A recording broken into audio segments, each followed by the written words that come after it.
Hello കൂട്ടുകാരെ, welcome to maths world. നമ്മൾ ഇന്ന് സംസാരിക്കാൻ പോകുന്നത് സ്പീഡിനെ കുറിച്ചാണ്. എന്താണ് സ്പീഡ്?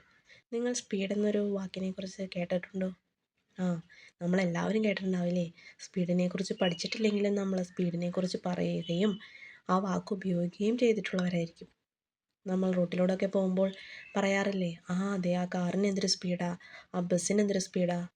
അതുപോലെ നമ്മൾ സൂവിൽ പോകുമ്പോൾ ഒരു ആമയെ കണ്ടാൽ നമ്മൾ എന്തു പറയും? ആമ എന്ത് സ്പീഡ് കുറവായിട്ടാണ് പോകുന്നത് എന്നല്ലേ പറയാ. അപ്പോൾ സ്പീഡ് എന്താണ്? സ്പീഡ് കൂടുതൽ എന്ന് പറയുന്നത് നമ്മളെപ്പോഴാ? ആ ഒരു വാഹനം അല്ലെങ്കിൽ ഒരു വ്യക്തി വളരെ കുറവ് സമയം കൊണ്ട് കൂടുതൽ ദൂരം സഞ്ചരിച്ചാൽ നമ്മൾ പറയും ആ വാഹനത്തിന് അല്ലെങ്കിൽ ആ വ്യക്തിക്ക് സ്പീഡ് കൂടുതലാണെന്ന്, അല്ലേ? അതുപോലെ സ്പീഡ് കുറവാണെന്ന് പറയുന്നത് എപ്പോഴാ? കുറവ് ദൂരം ഒരുപാട് സമയമെടുത്ത് സഞ്ചരിക്കുമ്പോഴാണ് സ്പീഡ് കുറവാണ് എന്ന് പറയുന്നത്, അല്ലേ? അങ്ങനെയെങ്കിൽ സ്പീഡിൻ്റെ ഇക്വേഷൻ എന്തായിരിക്കും? നമുക്ക് സ്പീഡ് കണ്ടുപിടിക്കാനായിട്ട് ഒരു ഫോർമുല കണ്ടെത്തണം. എങ്ങനെ സാധിക്കും? സ്പീഡുമായി ബന്ധപ്പെട്ട രണ്ട് കാര്യങ്ങളാണുള്ളത്. ഒന്ന് ദൂരം, ഒന്ന് സമയം.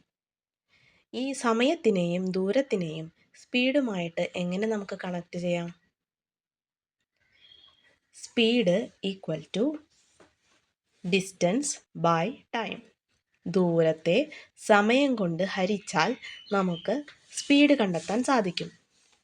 അപ്പം നമ്മൾ കണ്ടുപിടിച്ച ഫോർമുല എന്താണ്? Speed is equal to distance by time. ഏതൊരു വസ്തുവിൻ്റെയും ഏതൊരു വ്യക്തിയുടെയും സ്പീഡ് കണ്ടെത്തണമെന്നുണ്ടെങ്കിൽ ആ വ്യക്തിയോ ആ വസ്തുവോ സഞ്ചരിച്ച ദൂരത്തിനെ സമയം കൊണ്ട് ഹരിച്ചാൽ മതി. ഇപ്പോൾ നിങ്ങൾക്ക് എല്ലാവർക്കും സ്പീഡ് കണ്ടെത്തുന്നത് എങ്ങനെയെന്ന് മനസ്സിലായോ? ഇനി നമുക്ക് അടുത്ത ക്ലാസ്സിൽ കാണാം.